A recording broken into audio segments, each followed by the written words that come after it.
All right, good morning, good afternoon, good evening, whatever it is for you.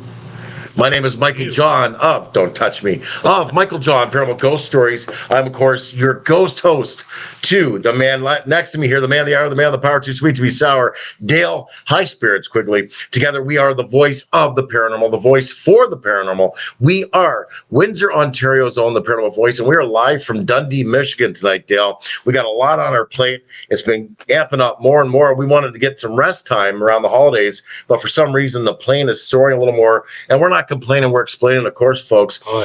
Very excited to announce, well, first and foremost, we're here in Dundee, Michigan for what's happening tomorrow, the Old Mill Parafest. It's a 10th annual, 10 years in a row, 10th annual. Congratulations to that, number one. I mean, you get a couple years out of an event like a Paracon or a Parafest. That's a big deal. 10 years is almost unheard of. You know what I mean? Oh, yeah, no, for sure. I mean, 10 years is to do any event. I mean, it's especially with today's economy, and kudos to those guys. Like I said, they always put on a spectacular event. So if you're in the Dundee, Michigan area tomorrow, come on down to the Dundee Museum. The vibe of the place itself is absolutely amazing, but they've got a great lineup of speakers, always great vendors, and of course we're going to be there. Come by our table, say hi, tell us your creepiest, your freakiest ghost story, because that's what we love to hear. All those crazy stories. Exactly. The creepiest, freakiest, weirdest, like the TPV Nation, the creeps, the freaks, the weirdos, of course. Also, just a heads up, there are still tickets available for the Old Mill Parafest in Dundee, Michigan. But yeah, starting tomorrow at 10 a.m. Eastern time, of course. Tickets available online, www.theoldmillparafest.com. Again, www.oldmillparafest.com. Tickets and information about speakers, etc. Oh, yeah, absolutely. And just right now, just want to acknowledge our good friend, Mr. Frank Roberts, is online. Good to see you, brother. And our man, Frankie. Other man, Sexy Kev, is on the line. Sexy Kev, thank you for joining us. Sexy Kev. All right. Sexy Kev. Oh, and look, we just got Bree. Oh, my God. It's our boo. We're her boos. Yeah, that's right. Bree. Bree is an awesome young lady. She's traveling everywhere. She does live. What does she do? Road tripping with Bree. Good. Road tripping with Bree. I'm starstruck because Bree's in the room. Oh my God. Sorry. So. Right now, guys. Moving on. Oh, don't forget tomorrow if you're down at the Dundee, you're at the Old Mill Parafest.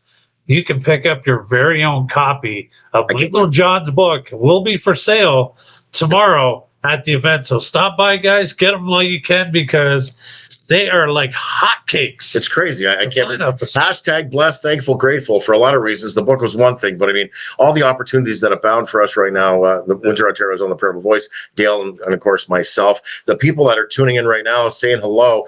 All I see is Facebook user. I think we got Kyle Mangus. Kyle. Oh my God, the big Terry. Shania? Terry Shania. Yes, I love Terry. Lovely lady. Thank you, Terry, for tuning in. Thank you. Yeah. Thank you, everybody. Like I said, so we're just on fire right now. Like, what's going on next week? Next week. Oh, next Wednesday night. 1 week from tonight, right? No, we're Friday. What am I? 1 week from November 15th. That's right. We are making our debut on the Black Cat Lounge. Hashtag we are Tim Shaw, guys. The Black Cat Lounge. Timothy Shaw. The name says it all. If you don't know who that is, well, you've been sleeping under a rock, perhaps. He's been everywhere the paranormal's been. Tim Shaw's probably been there. He's left a fingerprint or a footprint or some sort of an imprint there for sure. I cannot believe that we're going to be on his show. That is a monumental moment for us, for sure. I'm a fanboy. I'm excited, of course. What an opportunity.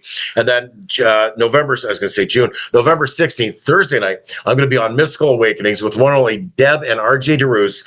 They are, of course, the founders of, co-hosts of the UFO Contact Convention every year in Houghton Lake, Michigan, as well as co-hosts on the Voices of Contact show. I'm jacked. I'm stoked. I'm excited to be a part of that. I'm being interviewed on Mystical Awakenings YouTube channel. That is Thursday night, November 16th. And we're going to finish off next Friday. I were going to be on Andrea Perrin's show. I believe it's at 9 p.m. next Friday night. So people there, just watch out, stay tuned. We are going to post everything that we are a part of. So guys, check it out right now. But I am so excited for our guest tonight, Michael John. You found a diamond in a rough with this one. I don't know about I diamond in the rough. I want to say this is probably the scariest guest we've had in the sense of what this gentleman's experiencing, what he's been through, and it's a lifelong experience for this gentleman. A demonic haunting that surrounded him his entire life since birth. The Curse of the Horsefly Chronicles, the Horsefly Chronicles, a demonic haunting, are his books that are out now. We're going to find out how you can get them and purchase those books, of course. But without further ado, I want to get this gentleman in here. We've wasted enough time talking about us. Ladies and gentlemen, without further ado, please welcome Phil Siracusa to the Paranormal Voice. Hi, thank you for having me. Oh, Phil, it's a great honor. It's ever since I've heard about this, I mean, it's definitely one of those cases that we definitely get intrigued by. To say the least, yes. I mean, so Phil, I mean, this is something you've experienced as a child. I mean, you had some sort of a near-death experience. Is that correct? Is that how it started? Well, some people through adolescence remember a past life, which I remembered at a young age. I also remember having nightmares that turned into night tremors back in the 60s. Growing up in Staten Island, New York, and the difference was I would wake up and still be in the dream, seeing these evil-looking figures. So back in the late 60s, my parents would dismiss it as just a nightmare. Yes. But as time went on, these nightmares became the night tremors that became stronger. And I started to see shadows around me. And again, now no one talked about ghosts, or especially in the 70s, not in my family anyway, or a belief in that. So it was all dismissed, and I lived with it. But part of me always thought there's something else following me. So I mean, for with your when this all started, was it something that was in the house before, or is this just something that happened that was of the incident, like your near-death experience? So this, I believe, whatever it was, followed me to this lifetime. Okay. Through a past lifetime. So this is something that's attached to your energy or your soul, more or less, is what you're saying. Yes. Wow, that's and I had a hard time understanding that as well and believing it myself. right. And now you've tried all kinds of methods from what I know. Ouija boards, dark rituals, black magic, all the above, right? More or less. And that seems to happen up more. This is true. So what was actually happening was, I'm going to say this, in our perception, in our minds, we see things a certain way, and we only have certain beliefs. And it's really hard for people to go outside of that box to look at a bigger scope of possibilities of what we actually encounter in the physical realm. Having said that, what I didn't know is I was being pulled into the world of darkness through this one entity that was identified, and I'll get to that a little bit later. So what they do is, we live our lives, we have our journey and our path, but somehow they're able to pull you down their path of what they want you to live through and experience. And when you talk about the Ouija board, there's a lot of controversy over a Ouija board. Right. Yes, it's just a board, but no, it's not just a board. It's kind of like the other side knows, hey, you're playing with this, we're coming through. Right. And not everything is good that comes through on a Ouija board. And most of it is false information, lies, threats. And then some of these things that come through are actually demons that steer you into believing that they're innocent little children. That's exactly what happened to me. All right. So now, when you say innocent little children, now was it like you had the famous, oh, he's got an imaginary friend? So you had a friend as a child that you thought was a ghost child? Is that what that was? That was just a scratch on the surface of what was happening, and you think it's your imagination. And I remember, again, I'm in the backyard. This is the 70s, and something told me to get a shovel. It's the summertime. So if you could just picture this in your mind, I'm digging a hole in the backyard. My mom comes out and she goes, "What are you digging?" And then this shadow person goes, he was a kid, my age, and he goes, "We're digging to get you to hell." And I said, "Oh, I'm digging to get to hell, Mom." Not realizing what was happening. And then she goes, "Get in the house now," and I wasn't realizing what I was being pulled through and into that world of, hey, follow me. I'm innocent. So this is an attachment that you brought with you from one lifetime to the next lifetime. Now, do you get a name of who is attached to you, or Sarah? Her name is Sarah. She is one of the most powerful evil entities that not just myself has encountered, but throughout years, the paranormal investigations and teams around the world have also encountered her. So basically, I was being pulled to a young, innocent girl through a Ouija board who proved her existence, not psychosomatically, not power of thought, but by telling us what was going to happen within minutes, and it happened. She described exactly what she looked like, and she says, "Well, I'm not leaving till you come back home," meaning the other side. Now, I mean, what's going on? What's going on in your head? I mean, your very being. I mean, you hear that. I mean, what's going on? What are you feeling? Well, you don't know how to separate it, right? You don't Okay. know how to separate the consciousness from the subconscious part of you and your belief system. Is it all fake? Is it make believe, or is it reality? Is this a real thing? Yes.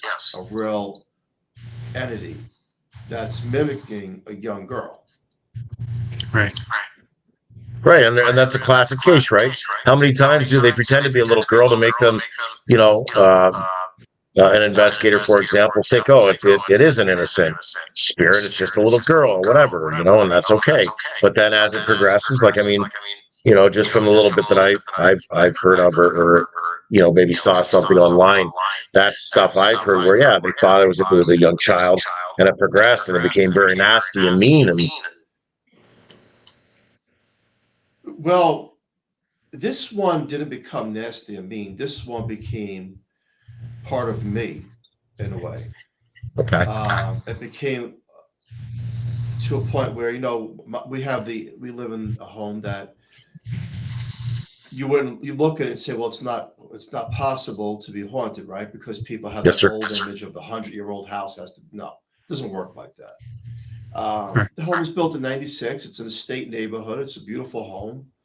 It just happens to be the perfect attraction for this particular spirit and other spirits that linger. So basically, they're like magnets to certain pieces of land around the world.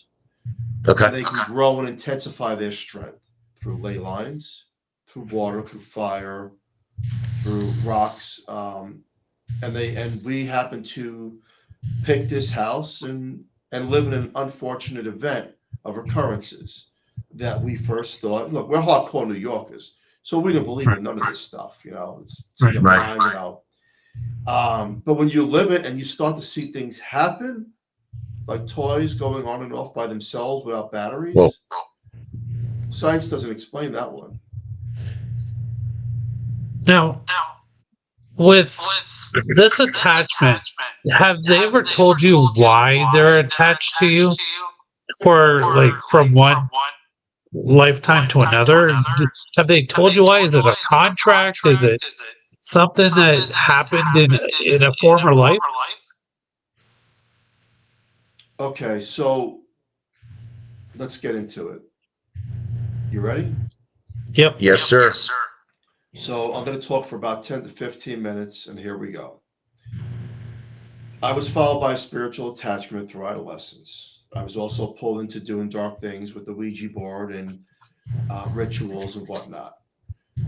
My parents had purchased a property upstate New York back in the 70s with a lot of land. And back then, when you bought a property with land, if there was a cemetery on it, it's yours as well. You know, if the cemetery is past 100 years old, it's your cemetery. That's just the way it worked back then. So they purchased this 300-acre property upstate New York in the Catskills, and there was an old cemetery there. And I remember my older brother back in 1977, I believe it was, he dug up, it was just joking around. He was digging up a grave, and he was just making believe that he was going to go all the way. My cousins were there. It's a beautiful day out. There's about 20 of us in the graveyard. And all of a sudden, from a beautiful day came thunder and lightning, really loud thunder. Now, again, I'm a young kid, right? So we're running back to the cabin that my father had built. Well, the man's name that he was digging up was joking around to dig up, you see. His name was John Rose. So, long and behold, there was a disturbance at that point in time. See, when you do something like that, the lightning and thunder, some could say, well, it's coincidence, and others can say, you just messed with the wrong person that's buried. As years went on, I found myself doing rituals and practicing black magic and things to that nature, not by the will of myself, but the will of Sarah. Okay. In the early 90s, I had a very evil thought, very evil. And the thought was to get some people together and dig up a grave all the way. And not only dig it up, but see what was buried with this person and why this happened back in the 70s. So there's a few of us at the grave site in the 90s, and I'm digging up this grave, and all of a sudden these weird insects that I've never seen before come from nowhere. And my younger sister and her ex-boyfriend are on the Ouija board, and Sarah comes through the board and says, "You're all going to pay for this." It was me and my cousin. We're on the ground, and back then there wasn't so these concrete vaults how caskets are protected today, right? Back in the 1800s, on this particular property, it was a wooden casket, and once you dug to the casket, you were at it. That was it. And I remember she's being threatened with her ex-boyfriend on the Ouija board, and these insects are biting us everywhere. And I'm not me anymore.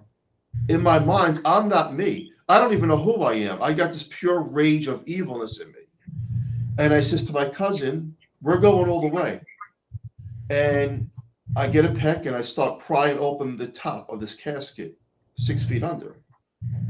Well, I break it open, and the smell, and again, this is not good, and I'll get to that. The smell that came out of it was just unbearable.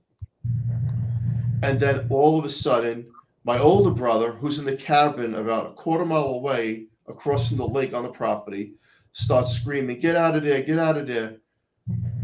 And I wasn't stopping, you see. And what I seen was, as I'm in the ground, I see the bones wrapped around cloth, like this cloth that's settled in for over 100 years, right? And I says to my sister, "Give me the Ouija board." And she gives me the board. I was like, I'm burying this guy with it. Now, I don't know what was happening to me and why I was doing this. It's like I was somehow transformed into listen to me, follow me, and don't question me type of thing. So I get the board. I put it in the casket with my cousin, cover the casket back up, bury it, go back to the cabin, and we're being circled by a horsefly.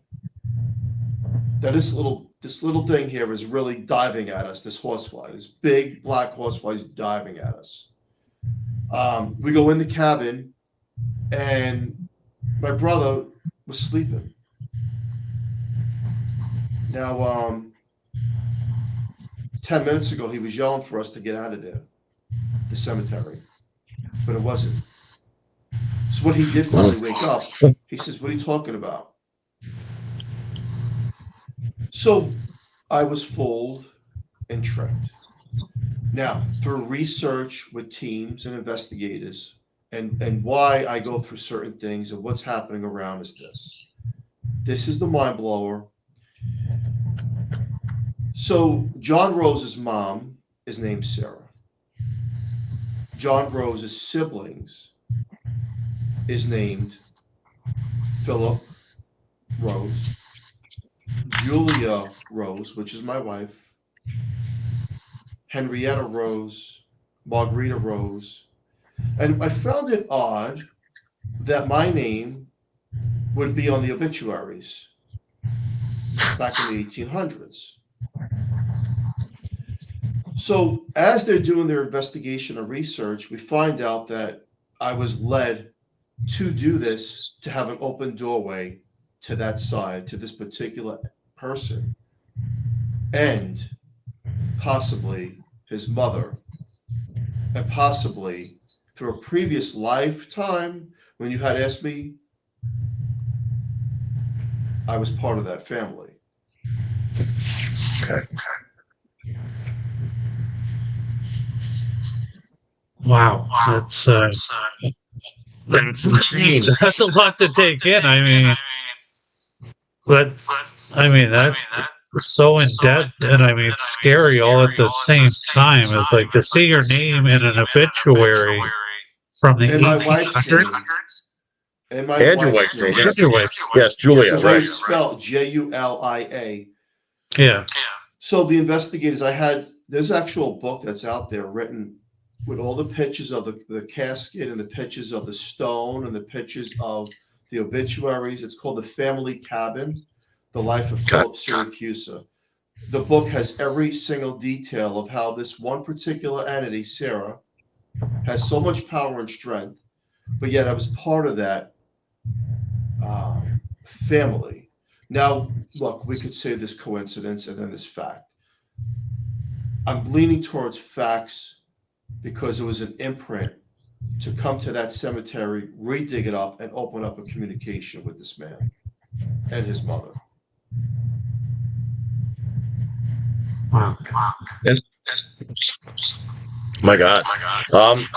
Now the fact, you're digging graves in itself is like, wow.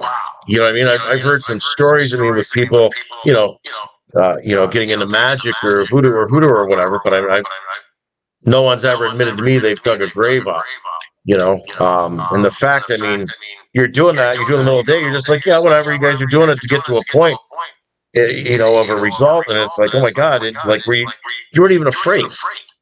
No, I had no fear. No one had fear doing it because it was oppression. It was not possession, but oppression, where you don't care. You're listening to a command. Right. You're following the command through the inner voice of this being telling you what to do and how to do it. God. But that's the interesting part, is where you said, like, you weren't even you. You were just listening to the voice and you were following exactly what it was telling you to do. Was anybody else trying to stop you and say, no, we shouldn't be doing this? No, we all believe that it's supposed to be done. So everybody was caught up in this. So this is not only you. It sounds like it spread like wildfire. So this wasn't an isolated incident then. You must have had these other individuals must have been participating, maybe, in other sessions, like maybe a Ouija board session or something else going on aside from that day at the graveyard, right? No. You see, that particular incident, I felt good. I felt empowerment. Right. And it was evil, and it wasn't right, and it was bad. It was really bad. But I felt empowerment, and I felt like I had an inner strength. Okay. Because what was actually happening, we all did. We all felt that. We all felt like this was the right thing to do. And that's the scary part. And that's what I teach people. You have to be careful with intent of belief. Because just because Casper don't come out through a wall and you don't see an apparition does not mean that your intent, if your curiosity is seeking to communicate with the other side, doesn't reel you in to do something that is evil. So with everybody on the same page that day, so obviously she's got control over everybody. Does she still have control over everybody today?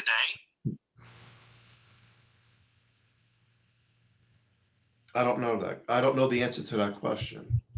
Okay. Like, does anybody talk about because what you experiences on a daily basis, do they describe the same things as what you go through on a daily basis? You know, as time went on, now that's back in 1993, I believe that year was.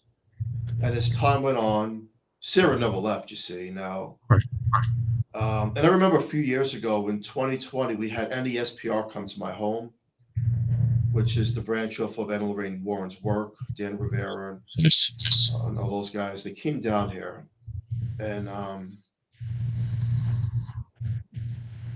they identified that Sarah is not Sarah. Sarah is a legion of demons. Wow. She can be whatever she wants to be. She can portray anybody at any time with the will empowerment that she does have. So my home, the Horsefly Chronicles home, the stuff that goes on here, some people say, I don't even know how you live in the home. And I don't either, right? Because, I mean, up till today, we still deal with certain things. Okay. And people, so Sarah goes after people. It's look, I'm 56 years old. I'm a New Yorker, I'm Italian, and I'm telling you straight out, I'll break bread with you and look at you in the eye. I can't explain some of this stuff. I've seen the biggest, strongest people get their ass kicked by this thing. And not by like you see a girl throwing punches, but you see them like their heart's given out. They're thinking about taking their own lives. They get into a car accident. She makes threats. And she makes threats through some of the equipment they'll bring in, the audio equipment, the spirit boxes. And I try to rule a lot of that stuff out, like spirit boxes and K2 meters, how these things actually work. But you cannot rule out a digital recorder. I mean, let's be straight out. When NESPR brought the digital recorder, there is no debunking it because it is what it is. We're not picking up a frequency. You're hearing what you're hearing on a playback. And this particular entity, you know, Dan asked me, he says, to ask Sarah, who are you really? And I asked Sarah, who are you really? And in this mean, evil voice, it said, go F yourself. Then we went up to my dining room, and Dan was reading prayers.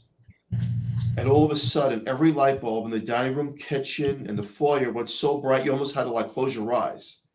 And then it went away. And that oppression, that negative energy, that empowerment of evilness was gone. It was gone. It was gone. And I remember a couple of days later, I'm at Hobby Lobby buying the crucifix and crosses, and I'm putting them up around the house. My kids are playing with their toys. We're all happy. The air in the house felt light and good.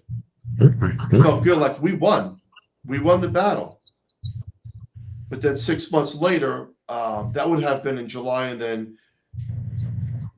a few months later, like October, November, I started seeing shadows again. It's kind of like these things lay dormant, and they play. We're gone. That's what you think. Right. Wow. But we're not gone. That sounds very very similar to the Perrin family.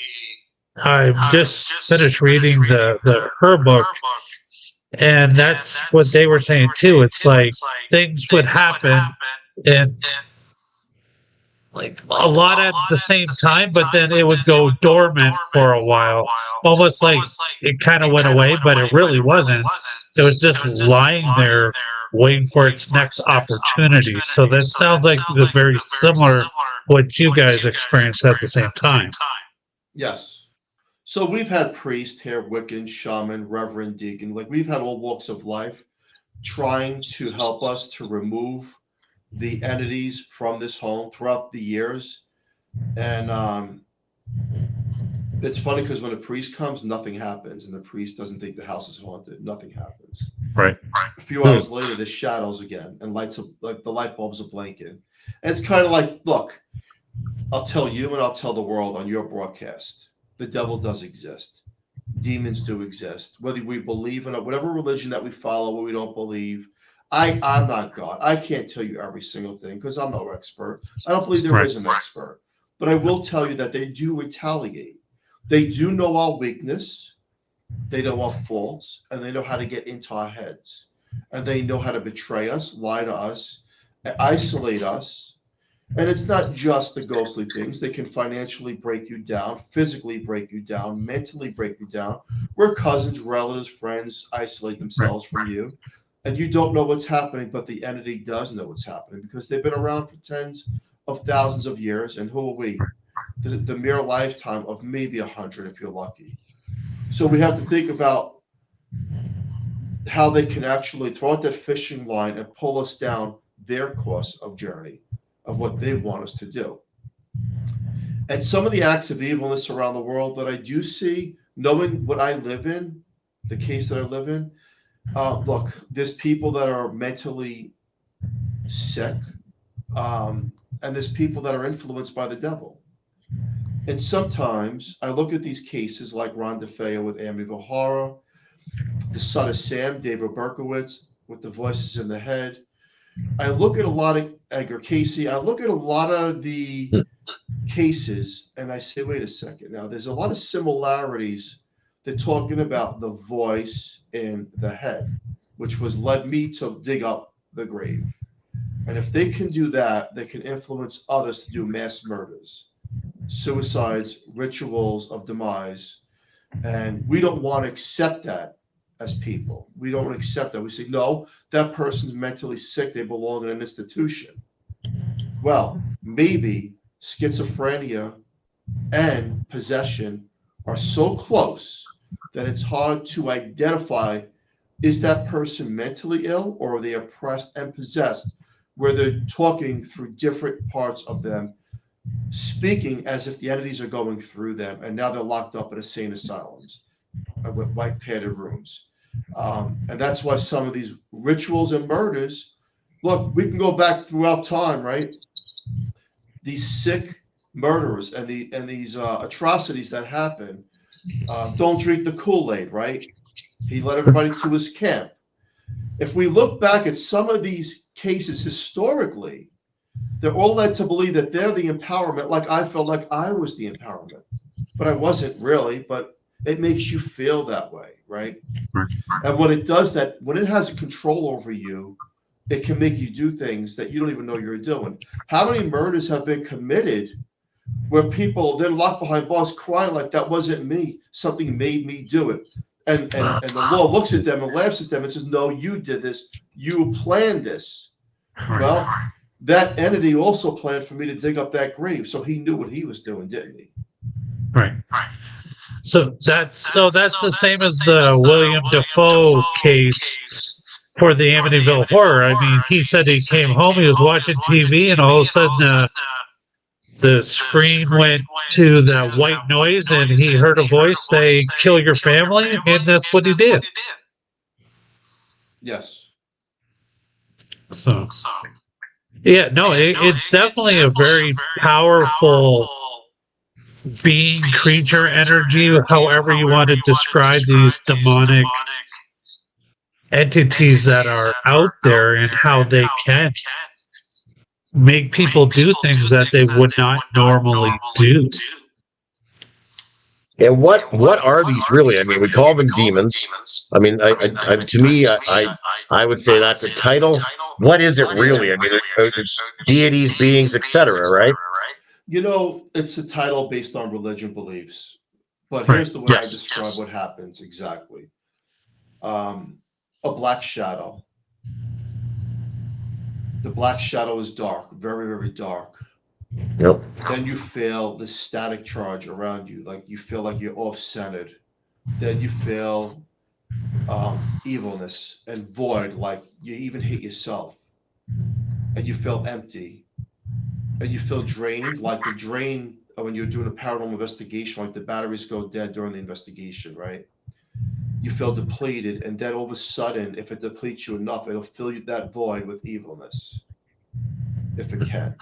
And once it Right. replenishes that void with evilness, it now has control over you, which I have encountered on many occasions through myself and other people. That's exactly how it works. Now, religion based, it's demons. If we go into interdimensional beings, I don't have a exact title, you know. Right. And I don't believe in a lot of the religion beliefs out there because they don't coincide with what a paranormal investigator actually identifies as we're not alone. There's something else around. And that is factual information. That is not misinformation. So what is it? It's just something that's been around a lot longer than us, that's a lot more powerful than us, that can come into our world whenever it wants to, if we let it. And that's, I mean, that's where you get into, like, I call myself a dabbler. I've dabbled in sigil magic, a book called The Ars Goetia, which is a lesser key of Solomon. I've, you know, a little bit of Latin there, maybe a little bit of voodoo or whatever, but it's your intention. I'm a big believer it's your intention. And like you say, yeah, if you want them, they will come. Clearly, I'm relating as I'm hearing some of your story. You're talking about they come and they go. I haven't felt anything horribly malevolent, so to speak. I've experienced shadow beings in my apartment where I've done a lot of this stuff over the last 15 years. Disembodied voices hearing my name. It's gone from a man's voice to recently, the most recent. And I've documented a lot of the stuff where I've shared with Gail or many other people. I've heard a woman in my bedroom talking, but I can never make out her words, to hearing her laugh, saying one of my cat's names, you know. And now recently, the most recent thing has been about 3 or 4 in the morning. I smell feces, rot, and another smell that's putrid, but I can't pinpoint it, but it comes and goes. And then then there's nothing for months, right? It doesn't happen every day. I tell anybody that. It doesn't happen every day, but it does. It's true. Again, there's more questions and mystery behind what exactly that we're dealing with, because sometimes religion has no effect on certain things, and sometimes it does. But the fact that NESPR was here and this thing was gone for 6 months, I led to believe it was a demon. But I don't know that. It's hard to put that footprint into what is, but we know that it's not good, right? These things are evil. Right. And I was empowered. Look, I was getting paid back in the 90s after that whole cemetery thing to do rituals for people. I was doing some pretty evil things. I remember one time getting 2 Matchbox cars and making them crash to put someone in a car accident that happened in Brooklyn, New York. And I'm saying, well, maybe it was a coincidence, but really, I was part of that evilness. It was bad. It was really bad. I didn't read books on this stuff back then. It was like a channeling coming through. You do it this way, and you follow this and follow this. That's what I was doing. Right. I was a conduit. Yeah, you were the vessel because they couldn't do it themselves, so they were using you as the vessel to live out what deeds they needed to be done, like a servant. Yes. So let's touch a little bit about your book here. How did you even think about deciding to write this story down? You know, In 2013, I got up at 5 in the morning for work. I'm seeing this dark shadow the size of a cantaloupe flying around my kitchen. I'm like, "Is it the light bulbs? What's going on?" You know? And I went to work and I was talking to coworkers about what's going on in my house. And then one of them says, "Well, why don't you write a book?" And they go, "What exactly happens?" I said, "Sometimes I'm circled by a horsefly, and then all of a sudden there's bad things that happen." I said, "But that seems like coincidence." And they joined the board back in 2013. Like, no, this needs to be a story that's told to people, because I'm sure you're not alone who's living this kind of a life, that these entities are real. And that's how the book came about. And I started to write it. Now I'm going to tell you this. This is crazy. Now, the Curse of the Horsefly Chronicles you had mentioned, but I took that off the market.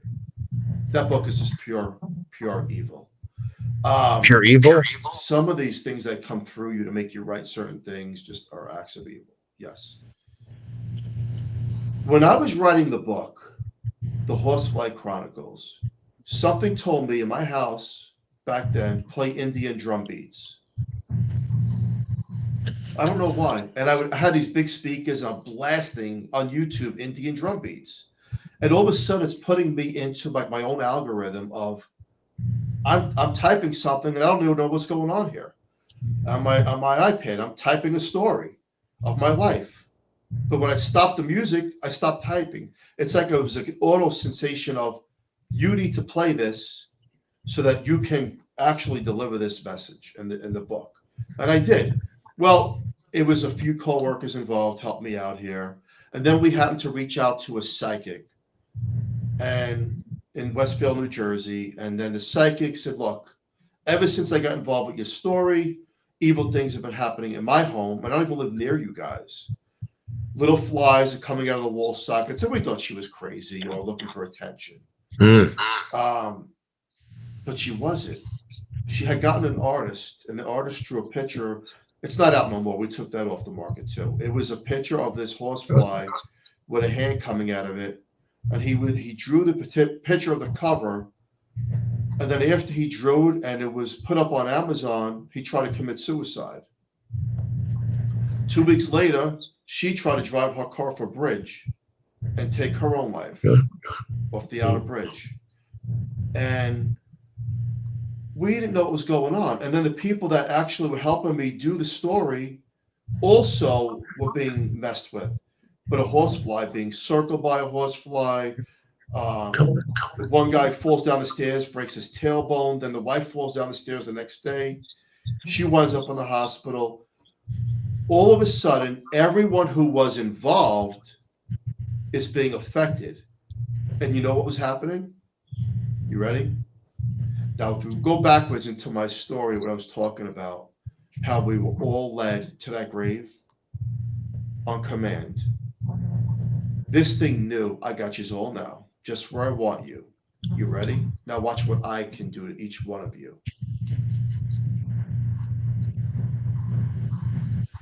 My son's school teacher was the editor of the Horsefly Chronicles, who didn't believe in ghosts, none of that stuff. She's a science teacher. She goes, "There's things in my house. My doors are opening and shutting, and I don't believe in this stuff. Something's not right in my own home." And she goes, "I'm out. I want nothing to do with this." Everyone has been affected. Then we had paranormal teams come here to see, is this true? Sean Austin, from the Demon Files, Ralph Sarchi. We had all walks of life come here to see what, and this entity does not play games. Whether we believe or choose not to believe, it knows you're coming. People from Connecticut, people from Long Island, people from New York City, coming to Pennsylvania, were visited first by this entity. And if it didn't want you here, it would find a way for you not to come here. Right. Now, So, you had in my case, I just want to say this really quick. In my case, and other cases around the world, if an entity does not want you at a certain location helping a certain person, it can stop you. I believe you. That's that's not the first time we've heard that. We were very I don't know if we call it fortune or unfortunate, but we were able to work on an exorcism case here in Canada, and it was we were told that they knew we were coming, and they were going to try to do everything to stop us before we even got to the place. So it's I truly understand that it's a force beyond our knowledge that if it doesn't want anywhere near you, or if somebody thinks they're going to try to stop it, they will stop you before you stop it. It's true, yes. So you had a psychic medium at the house. She, I'm looking at some notes here. She lived in your home for about 4 months.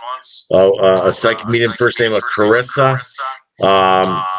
Now she said she saw shadow people, heard some crazy sounds, but she would wake up on occasions, bite marks, bruises, hoof prints all over her body.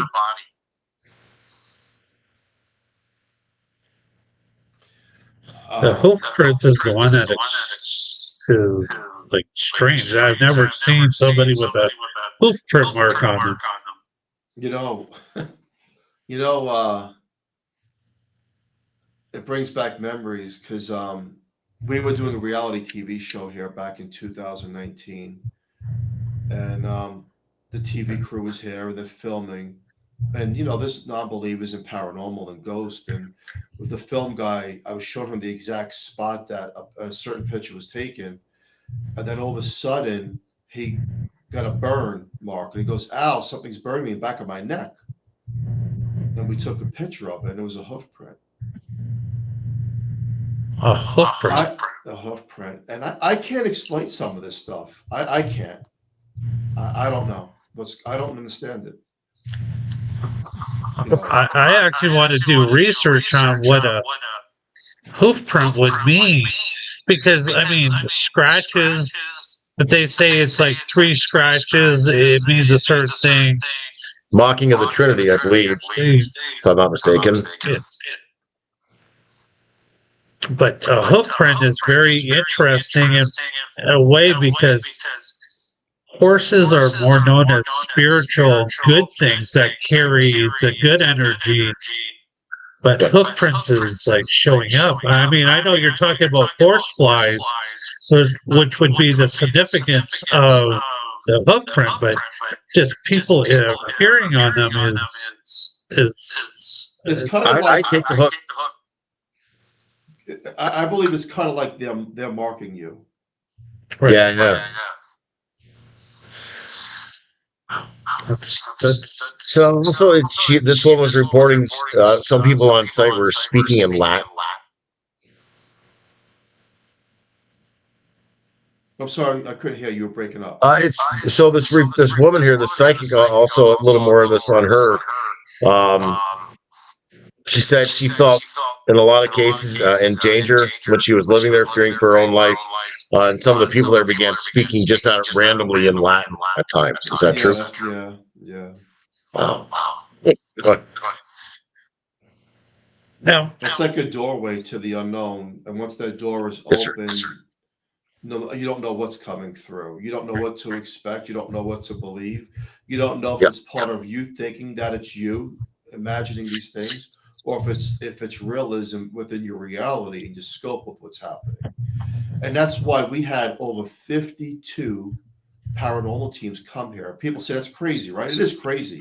But when you're a hardcore skeptic and you debunk everything like me, because you're living the life that you don't believe what you're living, you want more than proof. You want beyond proof, and there's a TV episode you can watch on this house on ASY TV. It's Wrestling with Ghosts versus the Horsefly Chronicles. And you'll see the demon, you'll hear that demon talk. You will hear that. It's creepy as hell, but you'll hear it. And these are big guys, like these are wrestlers that came to the house. They have their own show out, which is unique, because they're really cool and they're not like trying to like antagonize this thing, but then this thing speaks. Now, has anybody that's been in your house experienced the black-eyed children? No. Okay.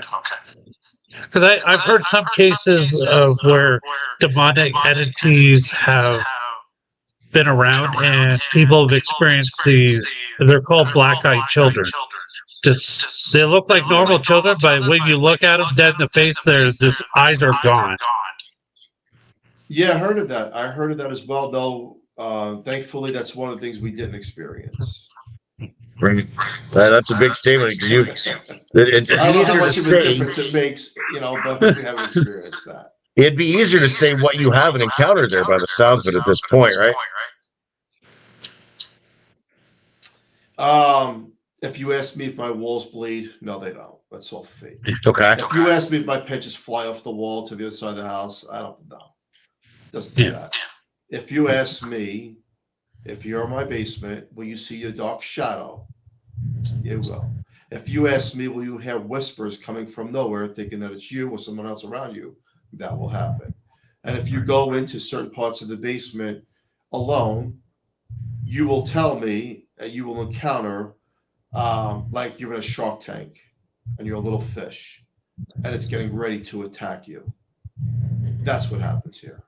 It's not a poltergeist and it's not something where it's hocus pocus and the walls are bleeding. None of that stuff. It knows how to manipulate your mind to make you, like it made me with that cemetery, part of it and do what it wants you to do. It knows how to oppress you. It knows how to get into your inner thoughts and start hating people and hating humanity. And that's what you will do until you actually leave the house. And then you have to like really get out of that channel of what this thing's trying to do to you. It pulls you in to its world of darkness. And I want to ask, I mean, right now, with you talking to us, I mean, do you feel the presence of the entities that you mentioned earlier? Rosa, is she around right now or recently at the very least? Right now? Yes, sir. Is who around? Sorry. Any of the entities like Sarah or Sarah, what Yes. did I say? any of the entities Yes. like is Yes. she I'm in the like room. they're I'm in the controlling room. like what you talk about? I'm in the room. I'm in the room that the paranormal teams have called the portal. Okay. I'm in the room. So if you ask me exactly what do I feel right now, I broadcast here because from the quietest part of the house, right?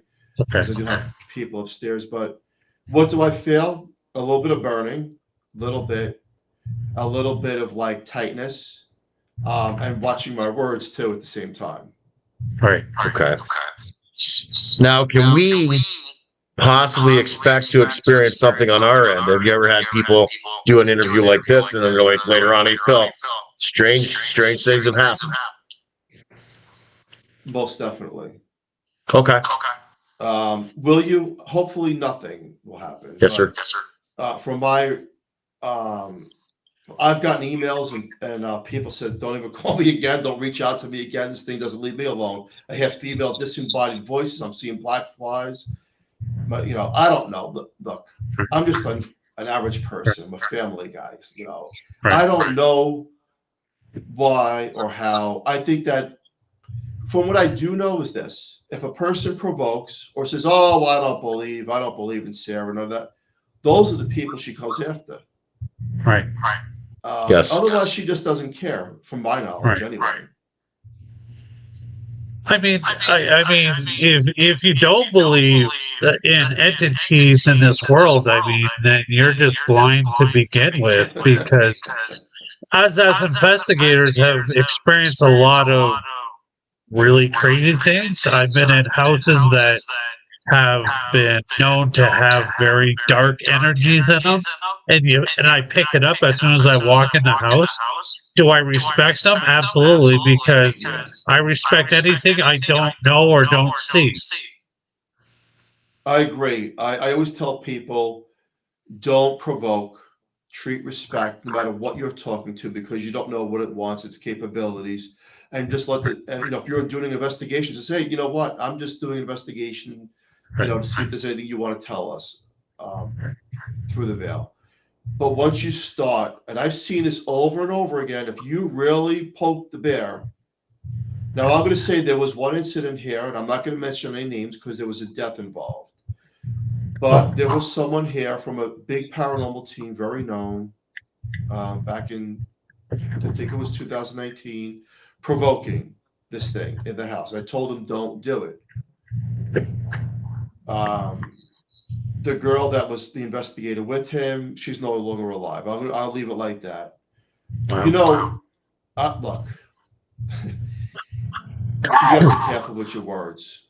You got to be careful with your intent, right? And what you're actually trying to. You want to push a button, push it so far. I teach people this. We have a watch. There's no watch on that side. It could be 10 years from now. It could be 5 years. Because you really push that button on it, it's going to come after you. Through a car accident, a heart attack, an instant death, suicide, murder. It will get you and it will tear you down. So be careful with your provoking things, because we don't know exactly why these things do what they do. Right. So, Phil, I mean, this hour has been absolutely amazing. Your story is so intriguing. People who would love to pick up your books, where would be the best place they could pick up your book? The only book I recommend is written by Christina Corsetti, who was brave enough to write The Family Cabin, The Life of Philip Siracusa. It took a lot of work and dedication and spiritual attacks to write that book.